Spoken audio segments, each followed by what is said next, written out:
Good morning, good morning, good morning. AM hustle. Well, maybe. Good morning, good morning, good morning. AM hustle.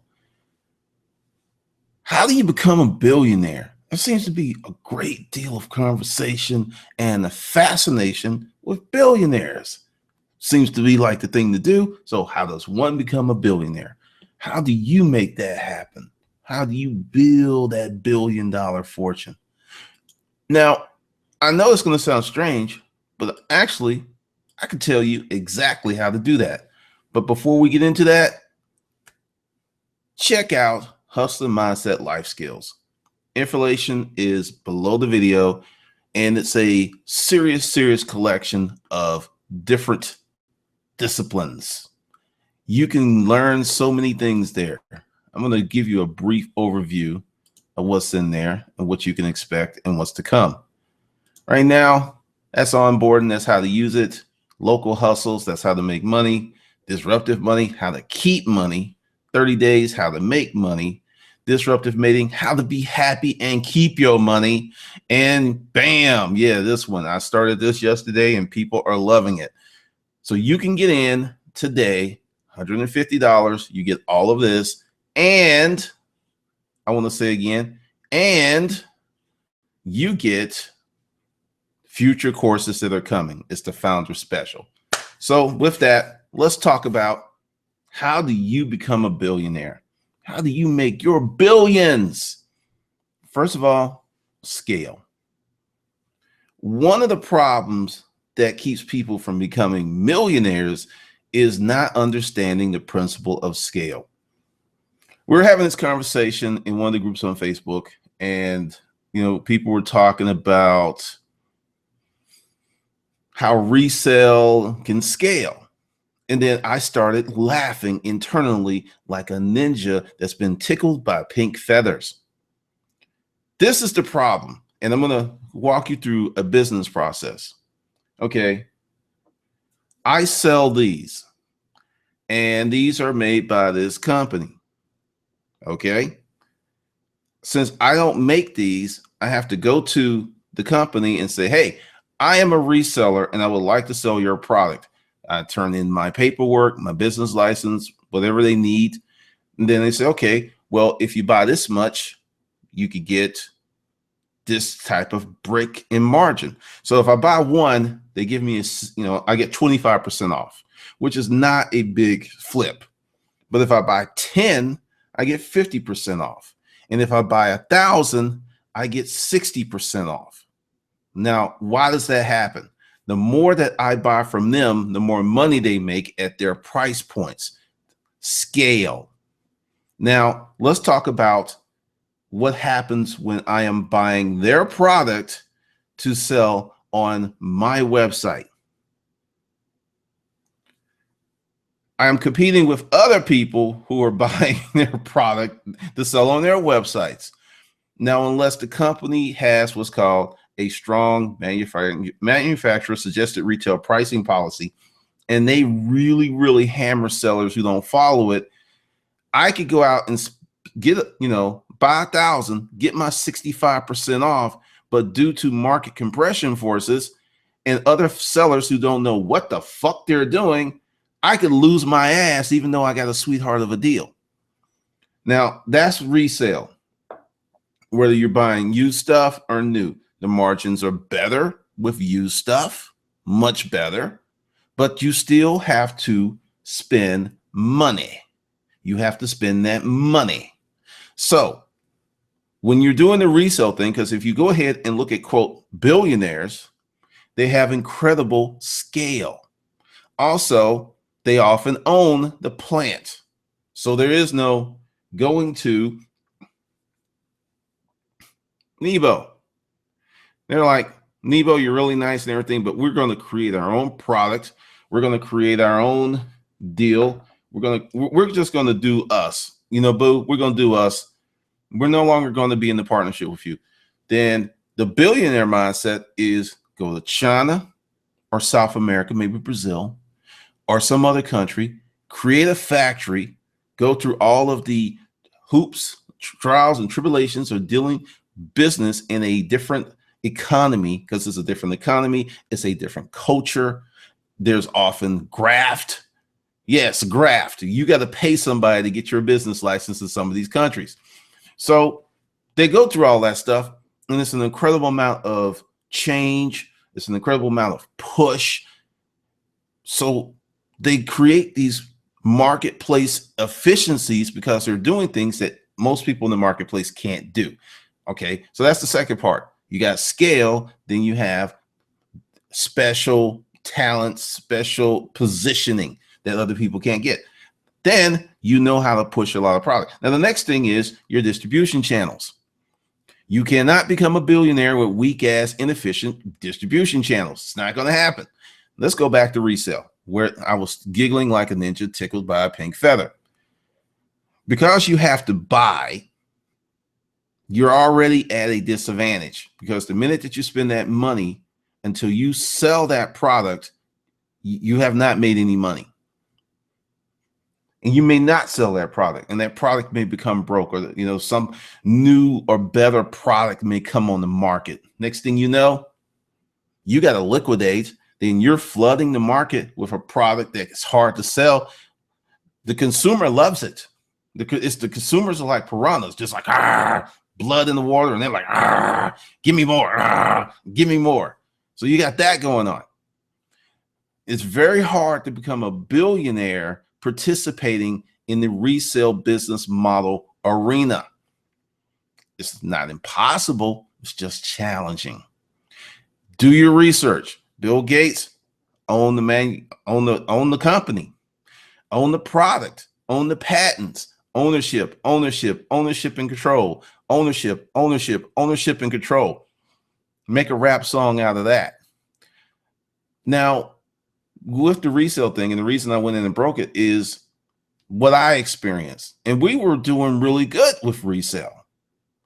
The challenge is you have to keep buying to feed the beast, especially with, let's say, new stuff is better on one side and not so good on another. With new stuff, if you get a winning product, you can reload if they don't run out. And frequently, when there's something that's hot, you can't get it. You can't get, it's frustrating. You have people, it's like, I got money. Here is my money. When do you think you can get? And you're just frustrated. So new has problems too. Resale, you get something that's flipping, that's popping. Once it's gone, it's gone. You may never get it again. I had thousands of items that we got out of units that did amazingly well. Couldn't get them again. It was a wrap. So that's a huge problem with you becoming a billionaire with resale. You can become a millionaire with resale, and you can make a great living that way. But once again, let's go back to scale. Let's switch up the products. You found a storage unit full of, let's say, these guys. These are a fancy fountain pen. All right, you got these fountain pens, you got a unit full. You do your research, they're selling for $100 per unit. You got thousands. Now, typically, this is what the first person, resale person, will do, is they'll liquidate it so they can cash out real quick. Then the second person, resale person, will sell half, then sell the other slowly. Then the smartest one, the third person, resale person, which was me, would sell in various places. Put some on eBay, put some on Amazon, go to the flea market and sell. Be selling them and go to stores. It's like, hey, I got 10 pens. Wouldn't tell them I had thousands. It was like, I got 10 pens. Sell them the 10, go back. Oh, you like them? They say, well, I can make even a better deal. So I'm selling in 6, 7, 8 different places because I have delayed gratification skill sets. Many billionaires have delayed gratification skill sets. So part of the resale business education that screws resellers is they get addicted to the flip, the addicted to the quick profit, the addicted to not having to hold anything because there's so many ways to flip, then they're out to buy. And this is why many resellers hit that ceiling and can't get past it, because it's a mental problem and it's an infrastructure problem. Now, how do you become a billionaire knowing this? Change. change, because like I said, you can make a great living reselling. You can. But the thing is, you're always going to be hustling. Another principle of becoming a billionaire, at some point, that company is going to run itself, and you can be on your yacht, you can be on your island if you so choose. A lot of billionaires choose to stay in their business because they love what they do.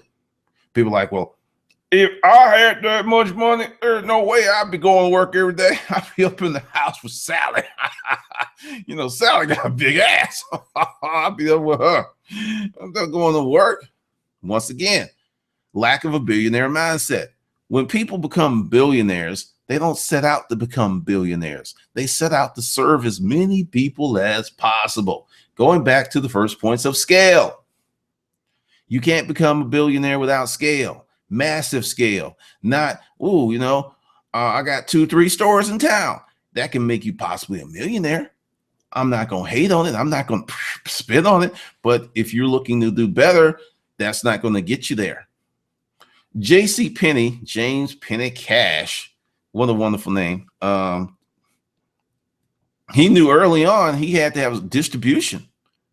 You're going to have scale and distribution. And the more elegant and beautiful your hustle is, the easier it will be to make money.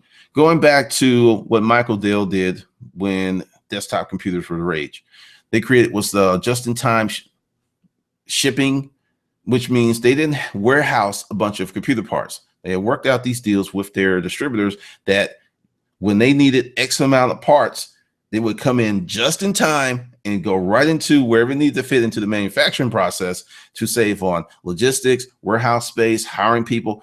It saves a lot of money when done correctly. The BMW plant in Greenville, South Carolina, which does, I think the lady said 1,700 cars.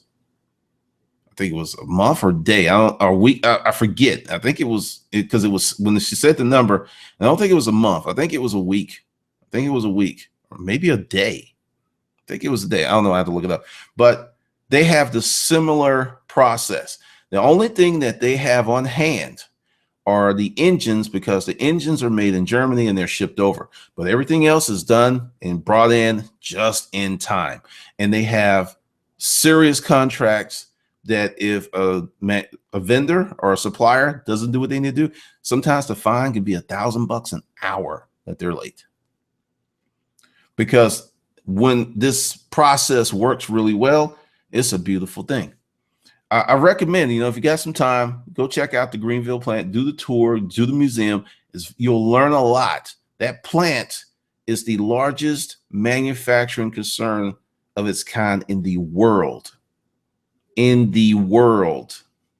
That's what they did. Now, if you want to be a billionaire, you have to forget about you.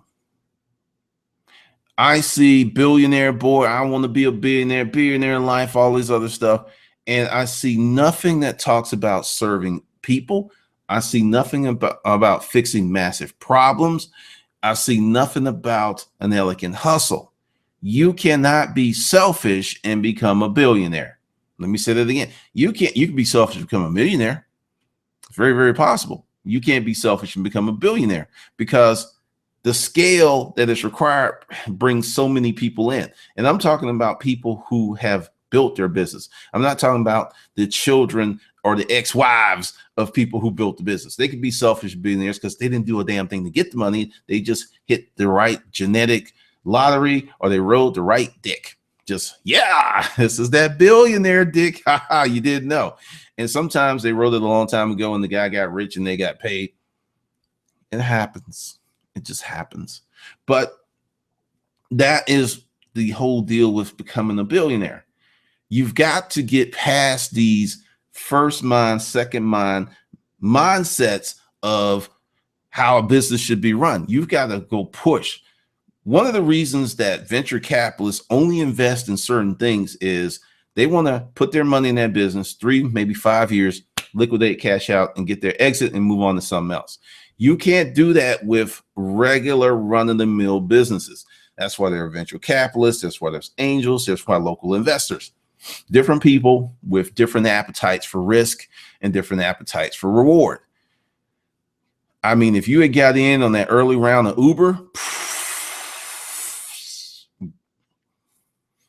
sick money, sick, sick, sick. And that's something else. Also, the invitations and the environments of billionaires, you have to have some set. It's very hard to even get into the meeting room. And what I mean is all of this stuff that's going on at that level, you already have to have a certain level of financial sophistication to even get into the party. If you're going to do it as an investor, they're not even going to talk to you. I mean, if they need, say, 50 million, everyone that they're talking to is going to be worth 150 to 200 million, because they can't come to you. Say you're a millionaire and you have 50 million and they need 50 million. You're not going to give them your whole fortune on some unknown proven investment. You might part with 2 or 3 million because that doesn't disturb your economic ecosystem, but you're not going to give them. So whatever they need, they got to talk with people who have 3, 4, 5, 6, 7 times more than what they need. So that's why, because it's like, well, I'm going to invest my way. Good luck with that. Good luck with that. See, this is the thing. I may look like a football player, but I think like a business person. And I've been thinking like that since I started reading Inc. magazine when I was in high school. Eagle Supermarket in Adamsville, Alabama. I saw the magazine. They had that colorful ink because they've had that logo for the longest. And I picked it up and I read it and I was like, I want to do this. I want to do this. This looks fun. And that's how long I've been reading it. Many people here on YouTube who are trying to be business people, they have studied their business and they may really be good at it. And then they want to give advice. But see, I have been studying thousands of businesses since high school. That's why when I walk in the store, I can like, oh, this place is not going to be in business long. It's just things you see, just things you know, like a retail establishment in a high rent mall or strip. And then they have what I call, we gonna make it fancy syndrome. You go up, they've got one t-shirt on this wall, another t-shirt, and they have minimum product out, and you're just looking, and it looks really cool and it looks awesome and it's very artistic, but from a distribution, from a dollar per square foot standpoint, it is whack as hell. It is totally, totally whack. It is insane what they have done. And then 6 months later, they go back and they're gone. Frequently, you have people who inherit money or pull money out of their house and they open a business and they don't know what the fuck they're doing. See, just to have the desire to open up a business, and often the things that make money often don't make sense to you or you may not like them. Give you an example. When I was in the flea market, Danny, Lithonia Flea Market, if you've been there, you know who he is. He's a little dude. He's real cool, but he's a really, really savvy business person. He really is. And he told me, because I had my first booth, and he just said, it's like, okay, let me tell you what your problem is. And I was just loading stuff in there. He's like, what's your booth rent? $130. He said, do you have $130 worth of stuff in there? And I said, well, just a little more. He said, that's your problem. You need to have 2 or 3 things that you're going to get 100 or 150 bucks for, and then put a bunch of smalls in there. And he walked off. And I was like, you know what? He owns the place. Why not? So I went in there and I listened to him and I did it. Pulled out some stuff, went and, left, priced it, went up there and gave them an inventory list of what was there. Went to get some more stuff, came back maybe 3 hours later, and half that shit was gone. And booth rent was made, and there was already a profit day one. So you got to understand how you set your business up, how you like booths. Like, I don't talk about it because I've had several booths. I've had booths in the antique malls, I had booths. And the thing is, if you have a booth and you're out there and you have a booth for years, you go in Friday or whatever day they let you in and you refresh the booth. Sometimes all you got to do is move shit from this one side of the booth to the other side of the booth and sales start happening. I don't know what it is. You don't even have to put anything new in there. You just mix it around and they start buying stuff. The thing with that is it could be good money, but the distribution and efficiencies can't be there because you have to do all of that stuff all of the time. I remember, like I said, loved a lot on your flea market. That's where we got started. At one point, we had 21 booths, but I didn't like not being able to come in because of the refreshing. Because To make good sales, you have to have good prep. With good prep means you're refreshing your booth early. I opted out of the flea market, the outdoor flea market life early. I did not like that. What do you mean? I got to get up at 3:30 in the morning. I got to be sitting in my truck, waiting at the gate at the Starlight Theater on Moreland, waiting for the place to open, then get there. And you got to get early to get the good spots, which are toward the front, because as people go to the flea market, as they see stuff they want, the further they go back, the less money they have. So you need to get there early. I did that just a few times. I said, this is not for the kid. Create my own flea market. And that worked just much better, because when you're at the flea market, once again, business lesson, you're competing with this vendor, this vendor, this vendor. And then you're competing with the sharks, because the sharks, once again, they're like this. They're like, because they're looking for all of the rookies with their flashlights as you're loading. And they're like lifting shit. Hey, buddy, you want me to help you move that stuff? And he got his hand tightly clutched on what he wants, because the veins are popping out, because he saw the deal and he hopes that you don't know what that is, and those shenanigans. And sometimes people just, once again, I see a lot of resellers who know this, and because they're looking for that quick cash out and a lack of delayed gratification, your growth, bam, you hit the ceiling really, really, really quick. And I don't care, even if you know this, it's not what you know, it's what you habitually do. Your habits define you. I don't care how smart you are. If you've got dumb habits, you're going to have a dumb life. That's just it. And I see it. And, there are people out there in the resale world that when I was out there doing storage auctions, doing all this stuff, who are at the same level. I have been out of resale since early 2009. It's middle of 2000. They're still doing the same thing and making less money. Growth is not something that should stop when you finish college, something you should not stop doing when you reach a certain age. You should consistently grow. But those are the things that happen with resale. And that's why when you're doing this stuff, because, people are like, someone put like, I'm going to be an Amazon billionaire. I started laughing my ass off. Once you get to the scale of several million sold on Amazon, you will see the problems that you're going to run into. That 30% is going to be huge. It's going to be like, whoa. Because you're going to like, well, if we did all the stuff that they're doing for us, if we did it ourselves, that's going to be like a 20% bump in profits. No brainer.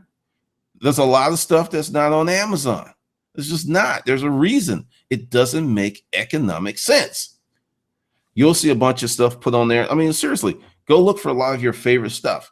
And many resellers are starting to get smart, and they're putting up their own rail sites, and they're creating their own products.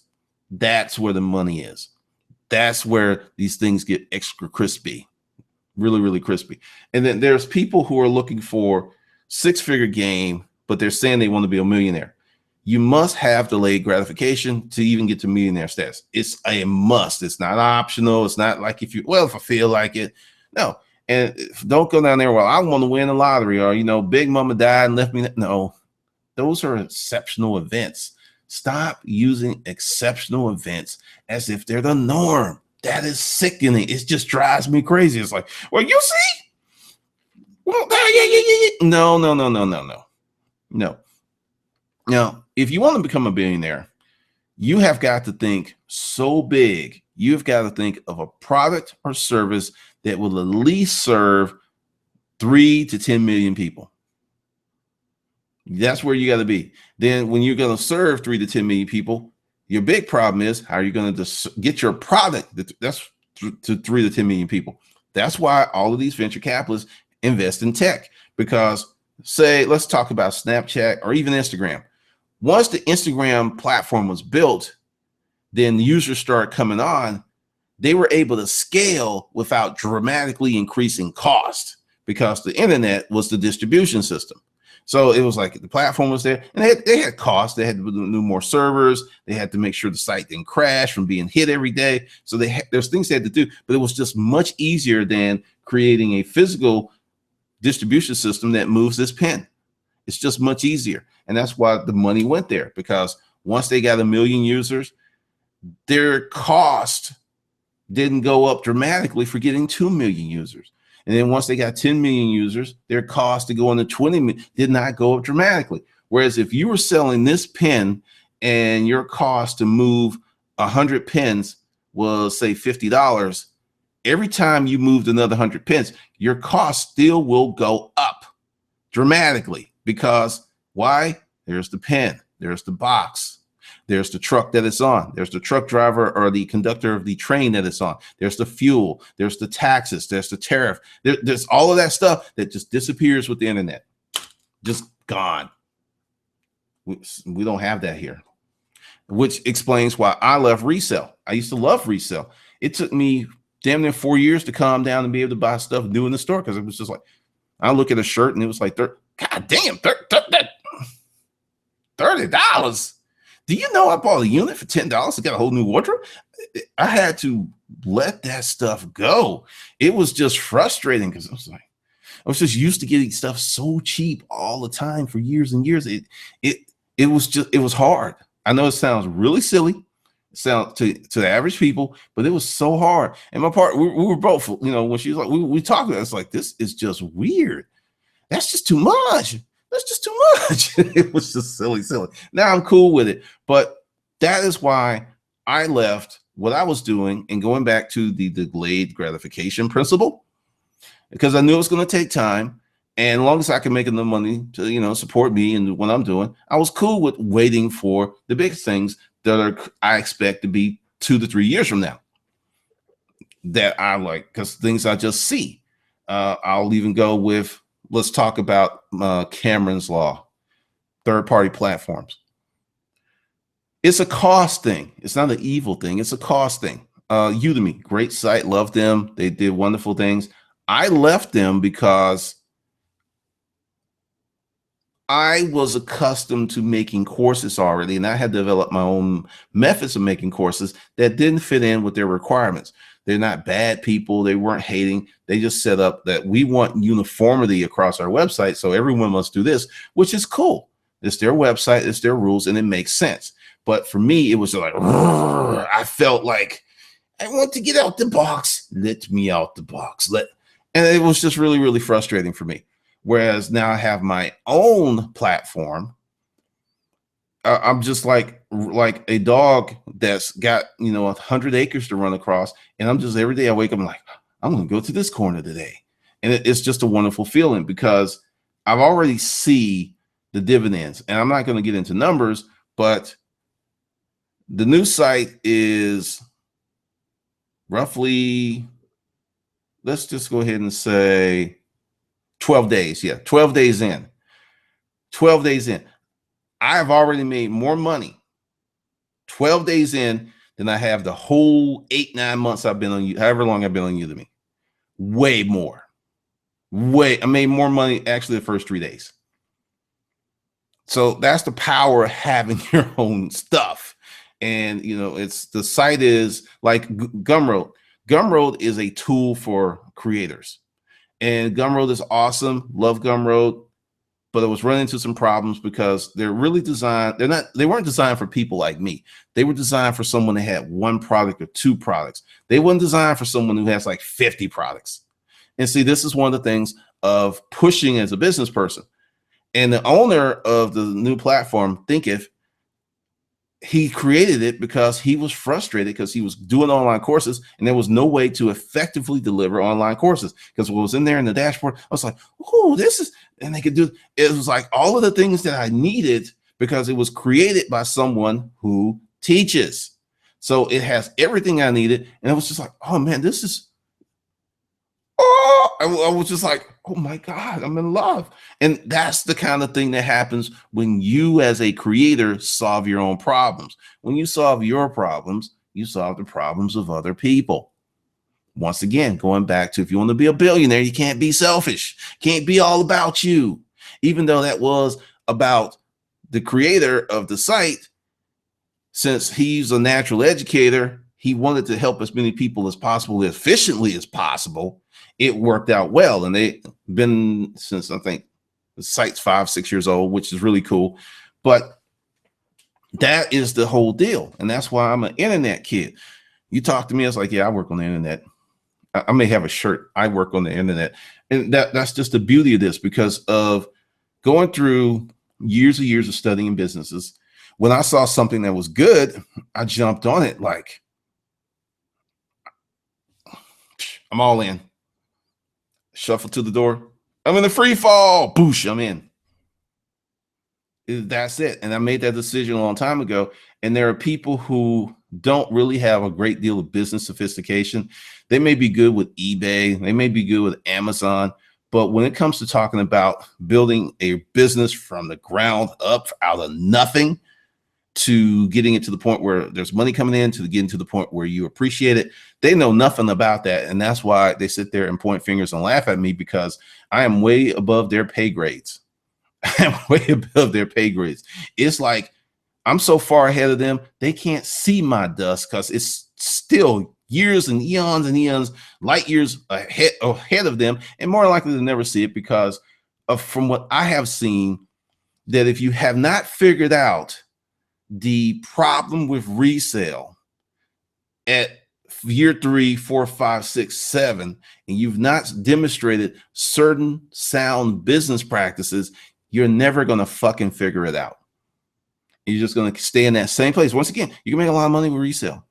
But the thing is, you always have to restart with new cash. You always have to restart. You always have to reprime. You always have to reprice. You have to do so much rework that doesn't make money over and over again. And one day, if you don't wake up from that, and it's just not going to hit you, like I said, you love resale and you're comfortable with making 6 figures or under, cool, knock yourself out.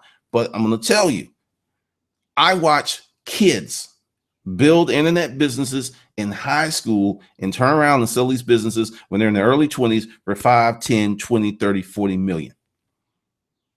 And many of y'all who are in resale have not even collectively made your first million in life yet. Haven't made it. And you cannot include gross sales. I'm talking about your money, not the gross revenue, but the net.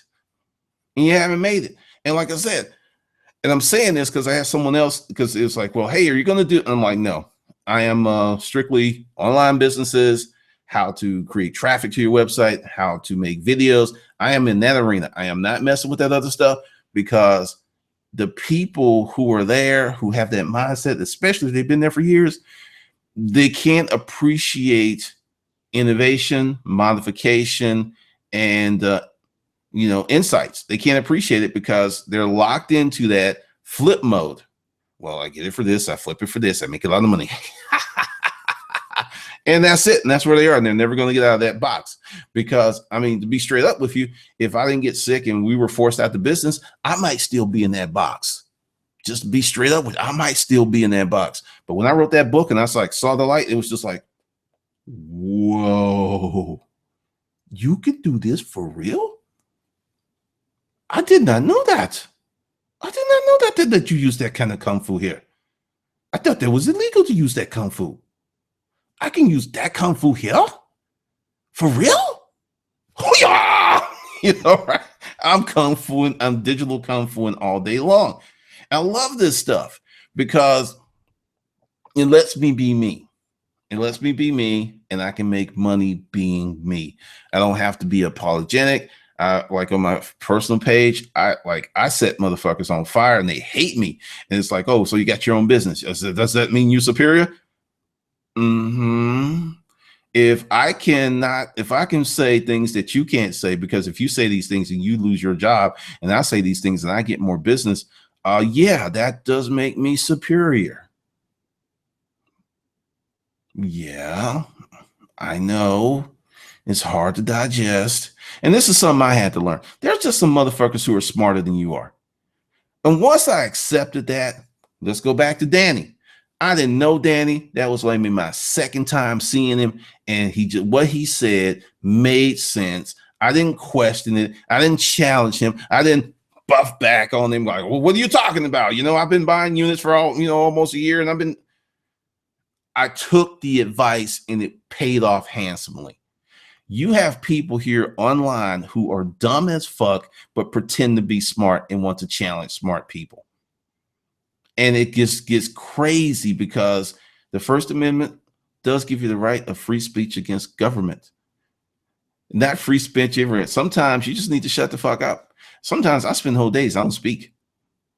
The whole days just working, don't speak, turn my phone off. I just don't speak. I listen, I take, I absorb, and I digest information in a very peaceful manner.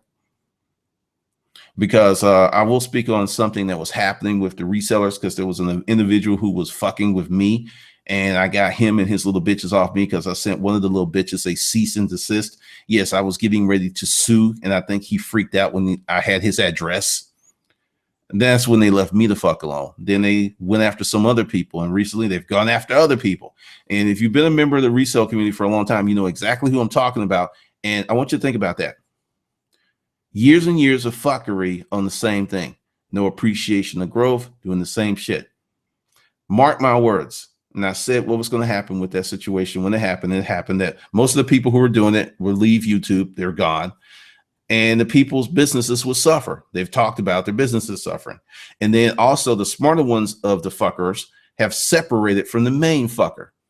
And what's happened is that the time that it goes into fuckery that should go into building the business, because if you have more time to sit around and mock people and chase after people and create hate campaigns, that just tells me how bad your business is doing. Because if you were really, really in your business, you wouldn't have time for that, nor would you have inclination. Happy people don't do shit like that. They're too busy being happy. You know, it's just like, I'm happy. I mean, they just don't do stuff like that. And that's part of the whole mindset shift of building something. Building things are hard. They should be hard.